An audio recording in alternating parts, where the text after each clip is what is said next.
ना ही संघर्ष ना ही मुश्किलें, तो क्या मजा है जीने में। और आंधी तूफान भी रुक जाते हैं जब लक्ष्य बसा हो सीने में।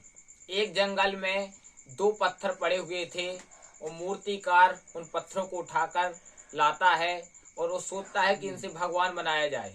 तो मूर्तिकार दोनों पत्थर रखता है और पहले वाले पत्थर को ठोकना प्रारंभ करता है और छेनी हथौड़ी की मार जब मारता है तो पहला वाला पत्थर था उसको बहुत ज्यादा दर्द होता है, तकलीफ से करार उठता है। सोचता है कि इससे अच्छा तो मैं धूप में सही था, वहां पड़ा था जंगल में, इससे अच्छा सही था। और वह छेनी हथौड़ी की मार सह नहीं पाता है तो क्या होता है, फूट जाता है और दो टुकड़े में विभाजित हो जाता है।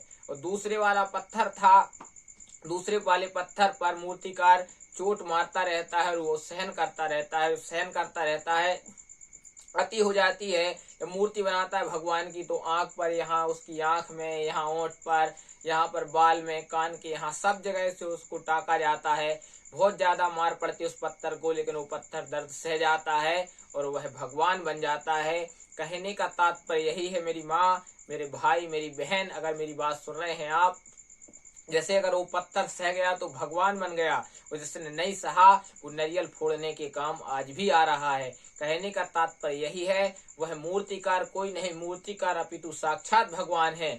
भगवान ने हमें भी दो पत्थर बनाया है, अमीर और गरीब। हमें लोग अमीर हैं और गरीब हैं। क्यों अमीर गरीब हैं? अपने कर्मों के कारण हैं। क्योंकि गरीब क्यों रह जाते हैं? क्योंकि हम भगवान की जो थोड़ी सी परेशानी आती है, चोट आती है, भगवान दुख दर्द देते हैं, तो हम लोग क्या होते हैं, इसमें टूट जाते हैं, बिखर जाते हैं। और अमीर कौन बन जाता है? जो उस दर्द को, उस चोट को सहन कर लेता है, उस संघर्ष को स्वीकार कर लेता है, वो व्यक्ति अमीर बन जाता है। इसलिए अगर भगवान ने आप संघर्ष दिया है आपके जीवन में, तो आप उस पत्थर की तरह टूटिए नहीं। अगर टूट जाएंगे तो आप बिखर जाएंगे और आपकी कोई कीमत नहीं रहेगी। और आप वो बनिए, भगवान ने अगर आपको सहन शक्ति दी है तो आप उस पत्थर की तरह बनिए, सहन करिए, आप संघर्ष करिए, सफलता के लिए आगे बढ़िए, घर से निकलिए, प्रयास करिए। और क्योंकि बूंद बूंद से घड़ा भर जाता है, उसी प्रकार थोड़े थोड़े प्रयास से बड़े कार्य सफल हो जाते हैं।